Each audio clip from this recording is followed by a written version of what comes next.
मराठा आंदोलक मनोज जरांगे पाटील हे सगळे सोयरे आणि ओबीसी प्रवर्गातून आरक्षण लागू करण्याच्या मागणीसाठी पुन्हा उपोषणाला बसलेत.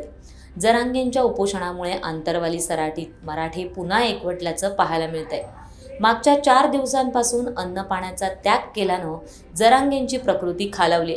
जरांगे पुन्हा उपोषणावर बसल्यानं राजकीय नेत्यांनीही आता मध्यस्थी करण्यासाठी धाव घेतली. बुधवारी रात्री फडणवीसांचे अत्यंत विश्वासू असलेले बार्शीचे आमदार राजेंद्र राऊत हे आंदोलनस्थळी दाखल झाले आणि त्यांनी जरांगेंशी संवाद साधला.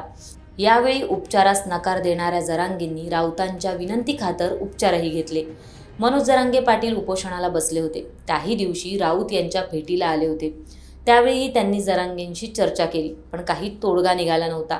आता पुन्हा उपोषणाच्या 5व्या दिवशी राजेंद्र राऊत जरांगेंच्या भेटीला आले. यावेळी त्यांनी मनोज जरांगे यांच्याशी चर्चा केली.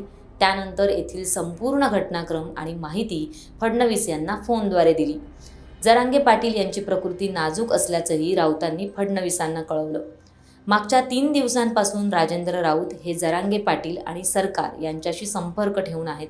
त्यामुळे आता सरकार आणि मराठा आंदोलक मनोज जरांगे पाटील यांच्यातील संवाद हा राजेंद्र राऊत यांच्या माध्यमातून सुरू आहे.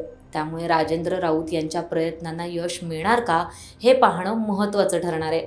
येत्या 2 दिवसांत मराठा आरक्षणाचा तिढा सुटण्याची शक्यता आहे. आज ते पुन्हा एकदा 2 मंत्र्यांच्या शिष्टमंडळासह जरांगेंची भेट घेणार असल्याचंही बोललं जात आहे. त्यामुळे जरांगे पाटलांच्या मागणीवर तोडगा काढण्यात सरकार यशस्वी ठरणार का याकडे सर्वांचं लक्ष लागलंय.